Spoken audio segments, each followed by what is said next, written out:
Dark Discoveries is a podcast that dives into the darker corners of history, mystery, and the downright bizarre. We discuss real events that may include graphic details, adult themes, and strong language. Not suitable for all audiences. Listener discretion is strongly advised. We're here to inform, entertain, and maybe make you laugh nervous in public, but never to glorify the criminals or make light of their victims. Our research is thorough, but hey, we're not perfect. We don't claim to be historians, so if we get something slightly off, blame Jimbo. All opinions are our own, and sometimes even those are questionable.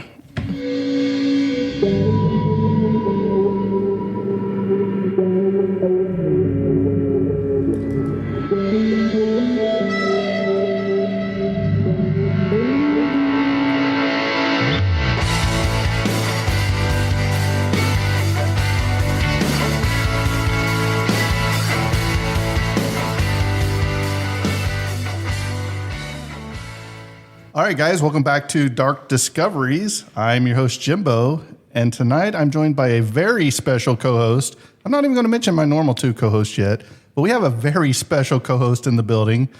Mystery co-host, would you like to tell the people who you are? My name is Shawn Layman of the Middle Aged and Creeped Out podcast, and I am honored to be here. Yes. No matter what you guys all think, I am honored to be here. Well, we'll find out by the time Right, this episode's done. But then again, I'm here with the fabulous and lovely Dustin. Jackae. Yeah, these two are here too. So tonight we have a very special episode where we're actually talking about some really, really creepy stuff. And we've divided into 3 segments. But first, before we get started, it has come to the time. Not again. No, Dustin, you're off the hook tonight, because tonight, Shawn will be doing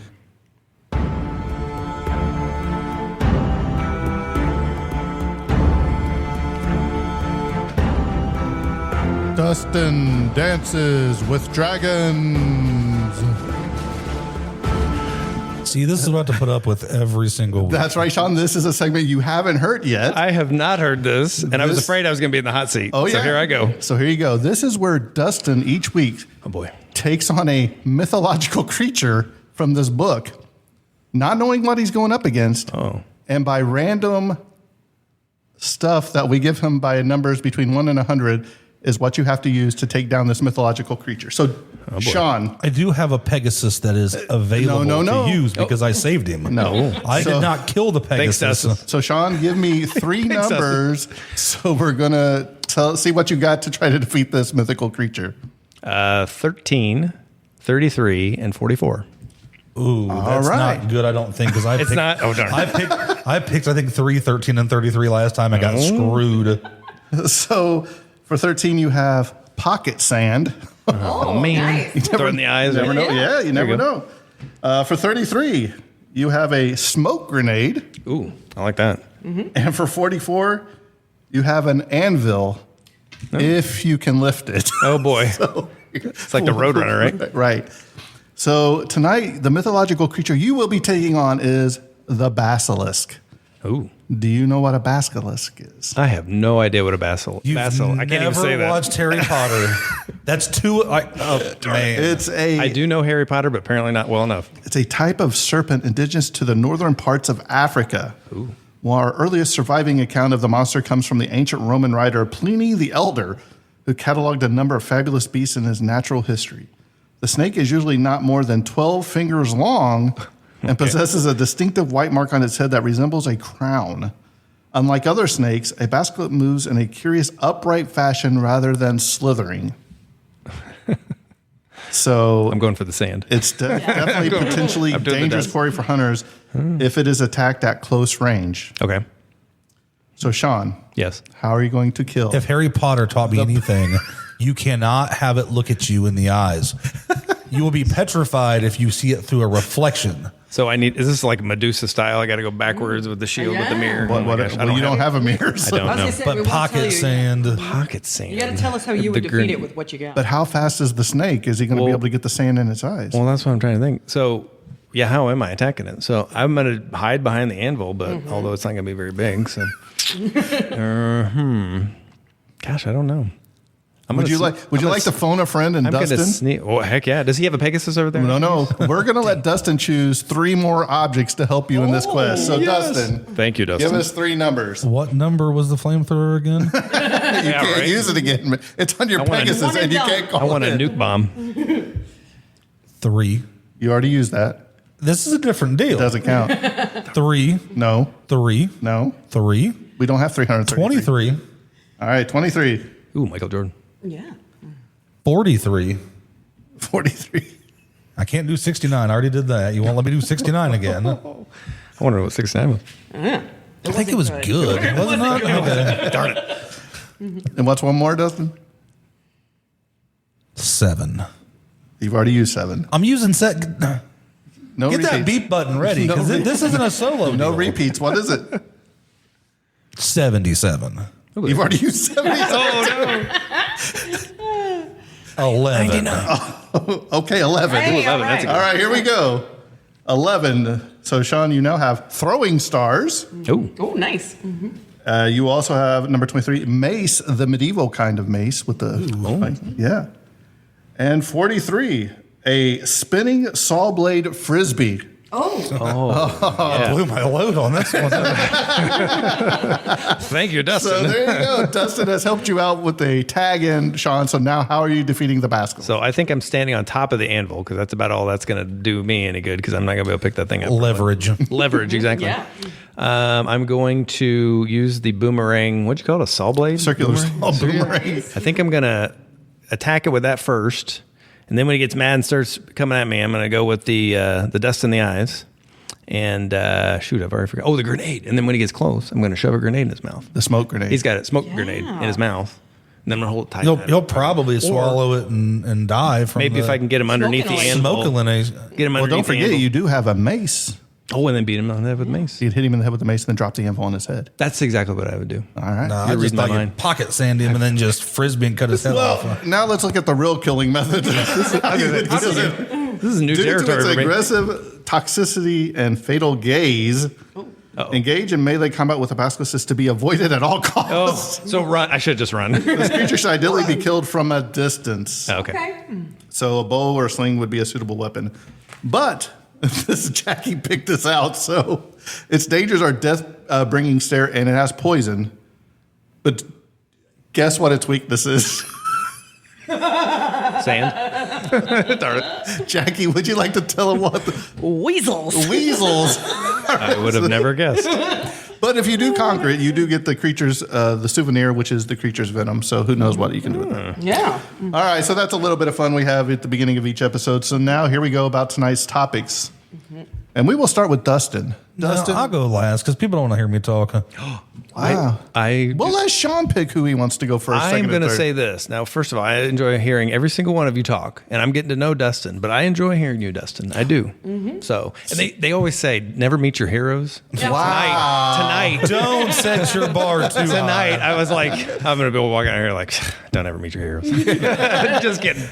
So, Sean, Yes. we'll let you pick between me, Dustin, and Jackie. Whose topic would you like to hear Since first? I'm sitting closest to Jackie, I'm going to pick Jackie. I was going to say, right. since he's sitting close to Jackie, You're I'm going to pick welcome. Dustin.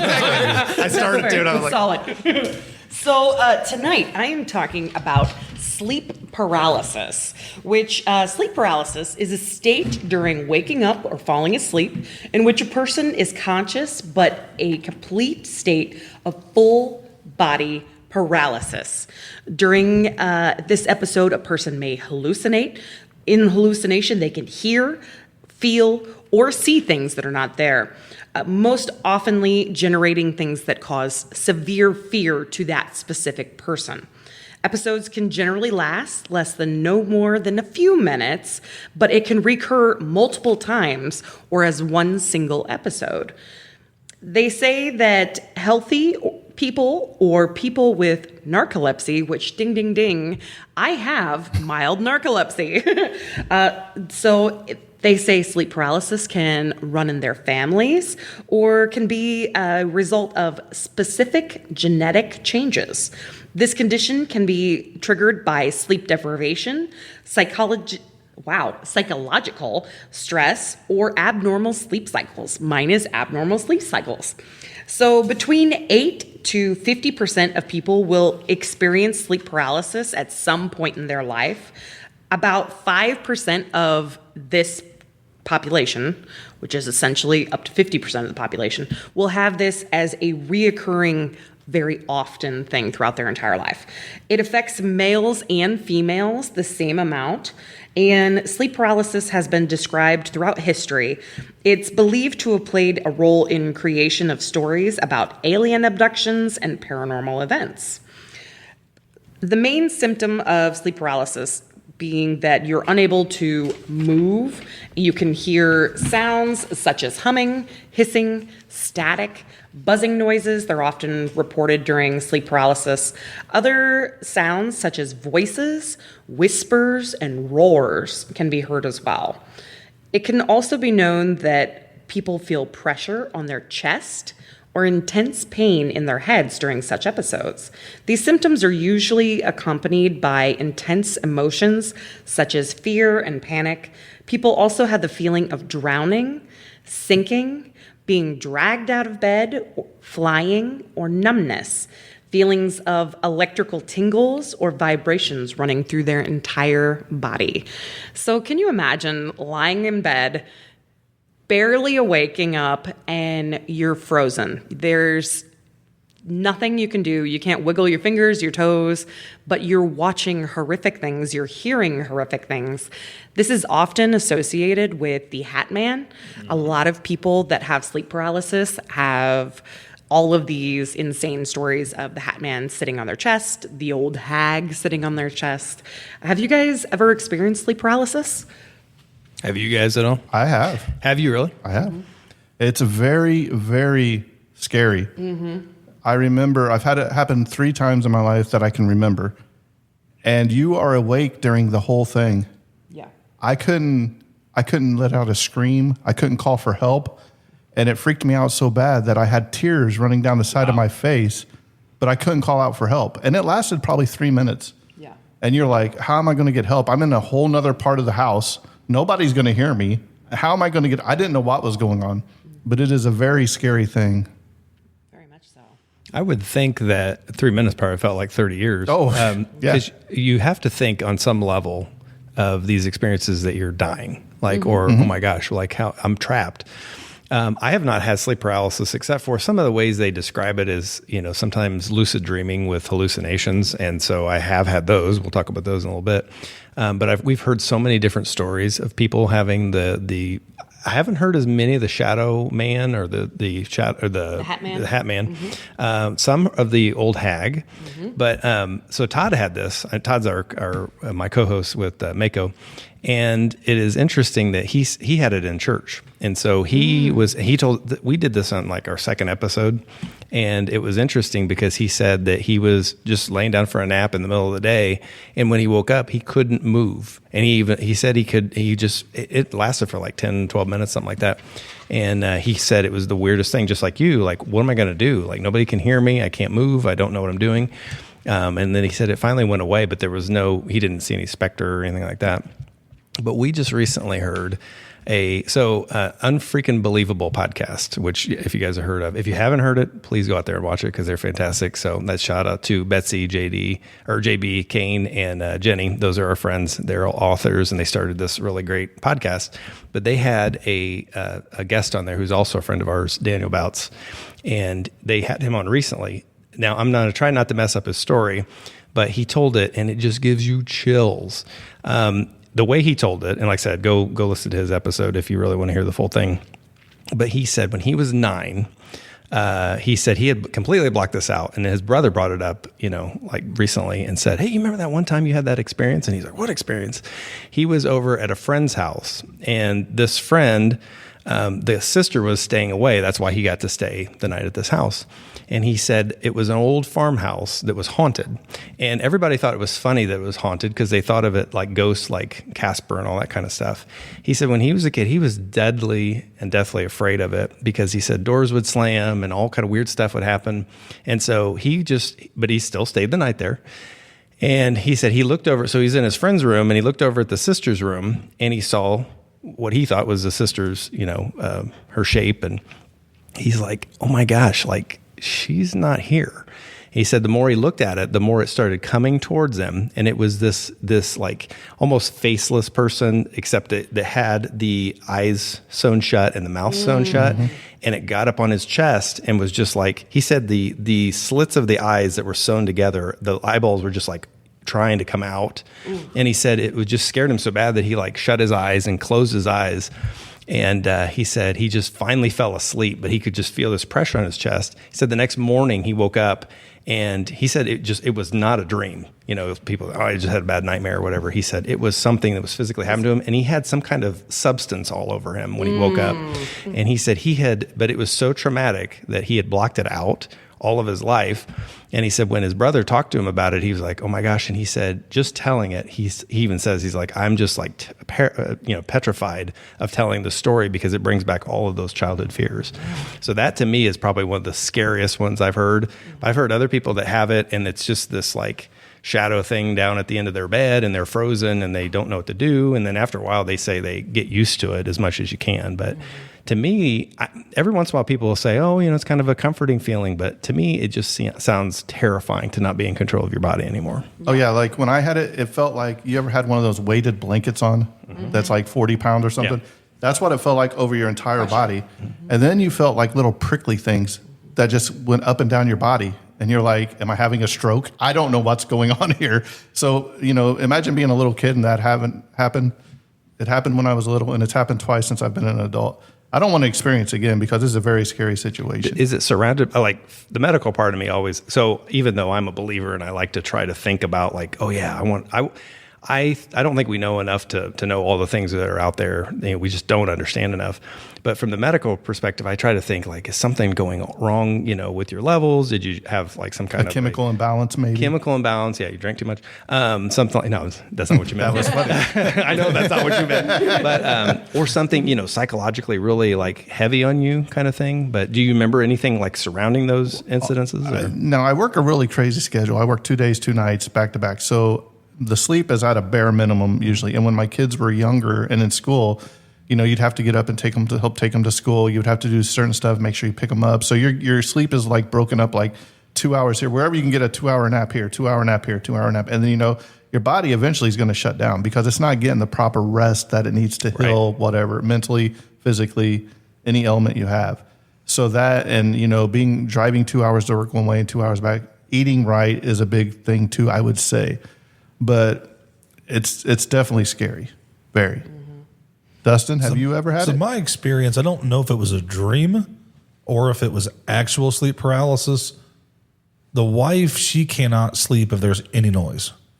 I like having noise, if it's a podcast, music, TV going, something to take my brain to kind of slow it down a little bit because I'm all over the place all the time. I'm going to wake up and, do an hour's worth of research at midnight. If something, pops in my head, I got to get it wrote down. I got to figure it out. But, you wake up almost like there's a noise in the house or something. It's how it always happens with me. Like I'm in an old house, so it pops, it creaks, it makes all these noises. Train tracks not far. So there's always some type of noise that can wake you up, but you wake up and all you can do is look at the ceiling. And then like I said, you can't move. You can hear stuff in the background. You can't talk. And you almost get where you're talking about the way you felt, almost like I don't want to say like a tingle, but but maybe it could be a tingle because you get cold. Like your limbs are waking up. Yeah. Like when your legs fall asleep, and you get that little prickly thing. It's been a minute. I don't know if mine was triggered by what I was watching and listening to, if it was getting in, because you're talking about the health side and the mental side. Is it something in your brain that's being triggered by something else subconsciously? A lot of the research I've been finding on this has to do with getting the proper amount of sleep, has to do with neurological problems, genealogically, if you have family members that struggle with this, if you have sleep disorders, if you have not had regular sleep for X amount of time, you are more prone to this in your life. But when I stopped listening to stuff, it went away. Well, and that could be psychological as well. You mean, is it psychological? And it doesn't help that I'm going to put a shameless plug for my buddy Andrew Evans. He has a song called Dealt with the Devil that's about sleep paralysis. Go find it on YouTube. Fantastic song. kind of a blues song fan. It's just phenomenal. Same guy that did the intro. So if you like that, I mean, it may be up your alley, but it's one of those, it doesn't help if you're probably listening to a song about sleep paralysis and you're going to bed to it, because I just throw a playlist on. My music's very selective. It's that playlist, or it was listening to like Mysterious Circumstances, because the wife's like, if you're going to play something, I can at least listen to Justin's voice. So, but that kind of stopped with not playing anything. Yeah. So I keep myself up late till I'm like, okay, I need to go to bed. And then you just go in and fall asleep versus, laying there trying to doze off. One thing I have to say, it's a little off topic, but with Justin Rummel, when you guys had him on, I'm like, oh, there's no way I'm ever getting on this podcast. 'Cause I was like, we're talking Justin Rummel level here, right? Right off the bat. The other thing is your body does paralyze itself every night. The weirdest thing is, and I believe this is a divinely, given gift to us, to use while we're here. It is honestly, I know we need to take good care of it, but we also need to enjoy it. I also, if there are pearly gates and when I go through them, if I'm allowed in them, I think I'm going to just throw my body off to the side and say, thank you for this. I appreciate it, But so we're in this vehicle, meat sack, if you want to be kind of crude about it, but I've thought about that, and it's doing things that we just don't even know. Yeah. Like I've heard, 4 trillion different processes every second are going on that we don't know about, body, mind, and spirit. So that's infinite, right? Yeah. But when it's paralyzing itself, it probably does get kind of confused. Its wires can get crossed. And it does, they're on some level, like your body's like, no, we're supposed to be asleep, but wait a minute, we're actually awake. And I think that's amazing to me, and it just caused so many questions. But your first instinct when you don't have control is anxiety. And at night is when your anxiety is the worst, and your anxiety can go up. I've had to explain that to a lot of patients. I have to still think about that, because there are times where you just are like, why am I feeling so much anxiety? But I think all of that can like marinate into this kind of process. So would sleep apnea maybe trigger that? Absolutely. So that's what I'm wondering, because I'm a little on the fluffy side. Who wears a mask here? Me. So 3 out of the 4 of us.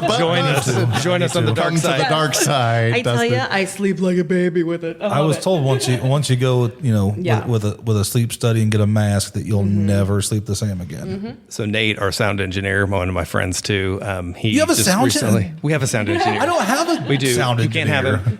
Everybody tries. He's an award-winning one. Brad and Carl trying to grab him. They were like, how do we get Nate? So Nate that's why on my shirt here, I wore Middle Asian Creeped Out. That's Nate. He's our overseer. Really, that's what he is, not really the sound engineer. But so he just got a CPAP, and he, after a couple of years of encouragement from his wife, and I told him once I had mine, I'm like, dude, mine was a little bit different, reasoning. But for him, he was having like 52 episodes a night. Yeah, and he goes, that's I am slowly dying every single night. Absolutely. He goes, I'm lucky to be alive is what they're telling me. Yeah. He used it, and he's like 1,000 times better. He's having like 0.1 episodes per hour. I need to go get that done, but I keep putting it off. But I know, promise you, it's a good idea. It really is. And when you stop breathing, it's going to affect your heart. So yeah, and it is. So I think that's a great point, honestly. Absolutely. Yeah, mine was like 163 episodes or whatever. And my wife's like, you just stop breathing. And she'll be over there and like, have you ever been laying in bed, like before I had it, you snore. But have you ever did it where you woke up and you can't catch your breath, like, and you're like beating your chest, like, yes, breathe. And my heart races, and I'm like, oh, this is it. Yeah, I'm going, goodbye. Yeah, right. I don't get that, but I wake myself up. So I have mild narcolepsy, and that is one of the preventative measures that they have me do is use a CPAP, so I get deeper sleep, longer sleep, and I'm not as tired throughout the day. On top of that, I'm on stimulants to stay awake, but a fascinating thing that I found while I was studying some of this is a lot of the visions people see during sleep paralysis, they believe are actually crossover from our dreams. So not only is your mind putting this stuff together, but you're still dreaming while you're awake. It crosses into some of that lucid work, which is pretty cool. I personally have dealt with sleep paralysis quite a bit in my life. As a child, it was pretty normal. Looking back now, a lot of the nightmares and things that I had was due to sleep paralysis. As an adult, I can count on both hands episodes that I've had, but probably the worst one was about 3 years ago. I woke up, and it probably took a full 20 minutes to get my body acclimated again. But I like James was saying, I had tears coming down But I woke up and standing over me was a alienoid creature and 2 black-eyed children. And if you've never heard of a black-eyed child, it is literally a very strange, pale-skinned child, but they have no iris, anything. It's just solid black mass. And they are typically associated with aliens. And it was one of those that I think it frightened me more than anything because I watched them turn and walk into my daughter's room. And I laid there freaking out and I couldn't get out of bed. I couldn't do anything. And when I could finally move enough, I screamed for my husband and I was like, check on Reagan. And he took off running and she was fine, completely fine. But it was the most vivid, nightmarish thing that I think I've ever had happen to me. And it was one of those that it wasn't just fear for yourself, but it was fear for your child and not being able to do anything about it. So that was not a fun experience. But so several people have hallucinations that are linked to sleep paralysis. There's a belief that there's a intruder in the room, a feeling, a presence, a sensation of floating is often really common. And one of the most common hallucinations is the presence of an incubus. A neurological hypothesis is that during sleep paralysis, the cerebellum, which usually coordinates the body movement and provides information on body positioning and experiences, a spike in brain activity to create this floating sensation. So something's going on to where your body, everything's changed. Well, I don't listen to Incubus when I go to sleep because after seeing him alive, he just isn't good. And the wife always wants to go see him, and I can't take it. So I call BS. I don't listen to them when I go to sleep. So that's not the reason. So that makes me think of something, but I got to tell you something first. So one of the first dreams I ever remember, and this is actually just sitting here talking, so this is not quite like Daniel, the story I was telling, but this brings me complete fear too. I'm not afraid of a lot of things, honestly, but there are things that like make my palms sweat a little bit. First dream I can remember, I had to be somewhere between 5, 6, maybe 7 at the most. It was the first house I ever lived in. And I had a dream that seemed so real. And I don't remember anything sitting on my chest or whatever, but I was dreaming very lucidly because I've dreamed pretty lucid most of my life. But we had this big, huge picture window, but it was on the second floor in where I lived and where I grew up. And I remember coming out, and it was broad daylight as far as I could tell. And there wasn't anybody home except for my mom because she came into this later. But there was a witch that was right at that window, and she was trying to get in. And I just remember being petrified. And it wasn't your witch that was like, it looks, it's going to cackle at you and be funny. It was something that just looked terrifying and trying to get in the house. So like Hocus Pocus. Exactly. Like Hocus Pocus. Well, I hate that movie. Right? It scares the crap out of you, right? But as a little kid, it's funny because I screamed for my mom. And in this existence or this experience, my mom comes running in and she's basically like, shoos it away. So however, the power of her mom, right? Mm-hmm. But that still terrifies me if I think about it. And I don't even think, like I said, it just kind of came out of my subconscious of like, oh yeah, I forgot all about that. Yeah. Now, was that, does your mom remember that, or was that just your It was dream? just from I told her about it. I don't know if I've told her, we've talked about it in years, honestly, but I believe I told her about like that there was a witch, and she's like, honey, you were just having a bad dream. I was like, well, you scared it away, and so she's like, well, of course I did, but that is not, she remembers me telling about it. I used to sleepwalk too. I was a sleepwalker when I was a kid. I did too. I would sleep outside, or not, sleepwalk outside even, and it was a little scary, but my parents would always get up and watch me, make sure I was okay. But they said, you did everything that, like you'd normally do in waking hours, but you were completely asleep. So we didn't wake you, and we let you get back and do all the stuff. Dustin was just sleepwalking to the fridge. Right? I only did it as far as I know when my parents were separated when I would go visit my dad. And they're like, we had to get you. You went outside. Yeah. Mm-hmm. And then I was It's like, where are you going? Yeah.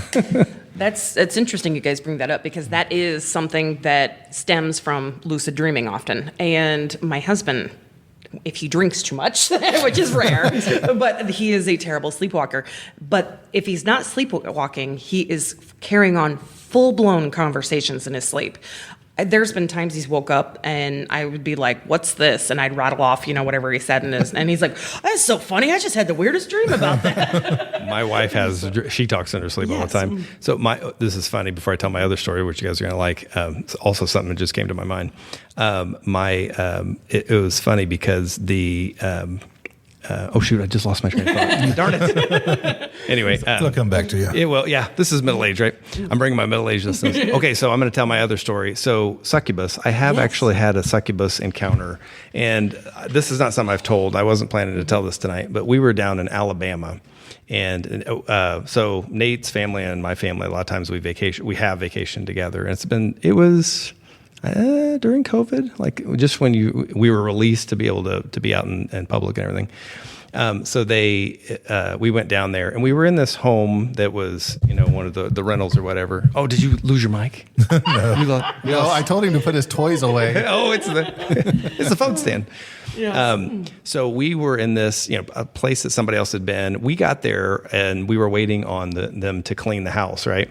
And so the cleaner's like, "Oh, we'll be done in just a little bit." And they cleaned so quickly that, like, when we went upstairs where my wife and I stayed, there was still lipstick marks on, like, in our, like, they didn't clean very good, but they probably just like, "Hey, let these guys in."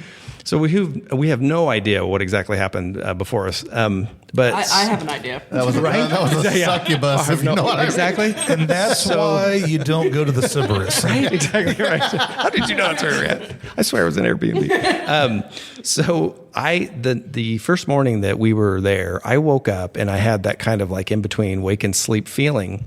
And I heard a voice, and I just kept thinking, oh, it's just my imagination or whatever. But it was something that was saying to me, it was talking to me, and I said, "Who is this?" And it was my wife. She was asleep on the other side, but I was aware enough that, like, she's sleeping there. And it said, "I am the morning star." And all I could think was, well, that doesn't sound good. Nope. And it was just this seductive feel, and I couldn't tell. It felt like a feminine presence, but it was almost. And I actually said, just from my Christian background, be gone, in the name of Jesus, like, go. Right. And it left. And my wife woke up and she's like, "What are you doing?" And I was like, I just had the weirdest experience. And that to me is very, very bad. Yeah. And I was like, whatever this is, I don't want anything to do with it. I obviously could not fall back asleep, and it was daylight at that point, but it was just the weirdest thing where it was like, what in the world was that? Yeah, that's really crazy. But it's interesting you said the succubus, because with sleep paralysis, the incubus and the succubus is very common. There's a very popular painting. It's called the Narcolepsies, and it shows a woman who's having sleep paralysis. She's kind of like half on the bed, half off the bed, and there is a incubus sitting on her chest looking down at her. And in the very corner-ish, it's very, very hard to see, there's another creature-ish figure watching. And most people associate incubus or succubus with sleep paralysis, because that is when they come to you. They crawl all over you because you can't move. They tempt you. They whisper in your ear. They say things. And anything morning star is a little scary. So what's kind of cool is other cultures have different names for sleep paralysis. And what's really interesting is they tend to fear different things in different cultures. So, for instance, a lot of older folklore considers sleep paralysis to be the night hag, and it's a generic folklore creature from all cultures throughout the world, and it's often used to explain the phenomenon of sleep paralysis. It's a common description of a person who sits on your chest, a malevolent being immobilizing the person by either sitting or standing on them. And this phenomenon goes by many names. In Albanian, they believe in Mokthi, and I apologize if I said that wrong, but it is a male spirit with a golden fez that typically appears to women who are tired or suffering, and then he stops them from being able to move. So again, that kind of succubus creature.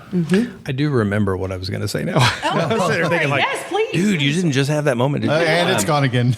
And it's got, darn it, what was it? No, again, I did have an experience, and this is in not the house that we're living in now, but when we lived in southern Indianapolis, I was laying in bed and I had this weird vision, and again, it was like wake sleep kind of thing, and it was. So the reason I wanted to tell this first, and now I remember, was because it was an angelic presence. Oh. And it wasn't sitting on my chest, but it was like right over me. And it wasn't a heaviness, but a lightness that I felt. That's cool. And so, and I kind of just was looking at it. And I remember thinking, don't panic or it'll probably go away. And I was just kind of, and I didn't talk to it. I just kind of looked at it, but it had the most beautiful presence. And like I should know it, I can still see it in my mind's eye. And as soon as I just kind of thought, should we have a conversation? Should we talk or whatever? But I just felt like it was almost this just everything's okay kind of feel. And I hadn't lost anybody at that point, really major to me, a couple grandparents, but it just seemed like an angelic presence of somebody that just had my back. And then it just like poof, disappeared. And so it was one of those like, was that, because it feels like when I think about it now, it just feels very real. But to me, it was just something that, and again, I can't really say with 100% that I wasn't in some kind of a dream state, but it sure felt like as soon as I was awake, it was like, what was that? Yeah. And I have heard a couple times I've had my name called out to me. Yeah, that is no idea. scary. Weird. So the times that I've had it, it was not though, and it was so because I've had some presences that are dark that I feel like I've interacted with, but it is like especially the succubus, but it was one of those things where it was like who is that? So I don't know, but to me, I feel like but it could be something subconscious in your mind and things like that too. Well, when that's happened to me, it's always like one of my grandmas. Yeah. And they've been dead. And you hear it as clear as day. You're the only one in the house. And you turn around like, you haven't heard that or you haven't smelt that fragrance since they've been gone. Yeah. And it's just so comforting. Yeah. But it's also very sad. You know what I mean? Yeah. So that makes you, that they're still looking out for you. You know what I mean?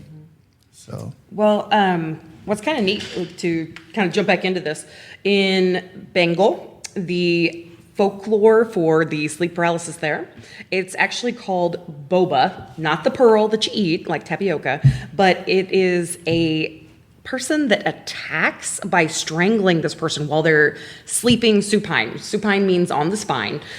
So when you're lying on your back, it would come up and strangle them in the sleep. The phenomenon itself is called the Bobade Dora, which is kind of a fascinating take on that. In Cambodia, the Cambodians refer to it as the ghost that pushes you down. And it is a belief that it is a dangerous visitation from deceased relatives. So it's a person that you don't want to run into, which is kind of not a pleasant thought, I guess. In Egypt, they have sleep paralysis is conceptualized as a jinn being attacking. I don't know what I'm saying. All right. And in Italy, there is several different ones. Refers to an evil witch, sometimes a ghost-like spirit or a terrifying cat-like creature that will mount the victim's chest and try to sit on them, strangle them, and so forth. But in Canada, the sleep paralysis is most commonly known as the old hag. Victims of hagging are said to be hag-ridden upon waking. Victims report being completely conscious, unable to speak, move, report of an animal sitting on their chest. The hag itself is often male or female, and it can be thwarted by sleeping with a Bible under the pillow, calling the sleeper's name backwards, or in an extreme example, sleeping with a shingle or a board embedded with nails strapped to their chest. Don't roll over on that one. Jeez. No spooning. Good grief. Yeah, don't have I have one. I can't even think of what it is now. I think you can pay adjustable bed. I think you can pay for that in Bangkok. You could probably pay a pretty price for a board. Oh my! nails. I'm not paying for that. Asleep. Don't One do it on a night in sleep Bangkok, number. right? I don't have anything on what they do in Bangkok, I'll be honest. So what's kind of interesting is here in the United States, sleep paralysis is most often interpreted as a alien abduction, which I think that's kind of funny because the scariest one I ever had was Alien and Black-Eyed Children. So that was interesting for me. There's several things in history and in the past throughout centuries all across the world that are related to sleep paralysis. One of the most famous is actually Charles Dickens' A Christmas Carol. When Ebenezer Scrooge first sees the ghost, he attributes it to being a bit of undigested beef, a blot of mustard, a crumble of cheese, a fragment of an underdone potato. So it is quite interesting and well-known fact that if you eat directly before you go to bed, it can cause nightmares. Now, sleep paralysis, I couldn't find much on if it did that, but it is said for that. Also, Peter Pan is indicated that he may have had sleep paralysis as well, and the children were dreaming of Peter Pan coming through. So that's kind of what I got on some sleep paralysis. Besides our actual stories and some fun history around the world, it's really a scary phenomenon, and unfortunately, most of you out there are probably going to experience it at least once in your life. Remember to stay calm. Some things that you can do is try to keep your eyes adjusted internally, focus on one corner, wiggle your fingers, wiggle your thumbs, breathe in, breathe out. Just remember, you will get through it. I think one thing that's interesting, and I have to, in the medical field too, I'm an occupational therapist by trade, but a healer, right? Yes. That's the more humble term. A massage therapist. People think that all the time. I'm not going to get them a job either, but not that kind of job. But you don't have control of much, quite honestly, and the older I get, the more I realize that. But you can control your breath, and you can control where your thoughts are going. You can't always control the thoughts, but you can control the stream of consciousness. And I've had to learn that too. With different medical conditions and stuff, I've learned meditation and things like that, breath work. I've kind of gotten out of that process, getting back into it. And because at first I was like, that's kind of weird. I don't want to do that kind of stuff. But it really does take you to places that you feel that you can have that euphoria, blissful feeling, and the control back as well. So, which is really nice, honestly. Yeah. So I agree with that. Important. Mm-hmm. All right. And that's where we're going to stop today's show. Please join us again on the next episode where Shawn continues to join us talking about lucid dreaming and astral projection. We hope you're enjoying it. But remember, the deeper you dive, the darker it gets.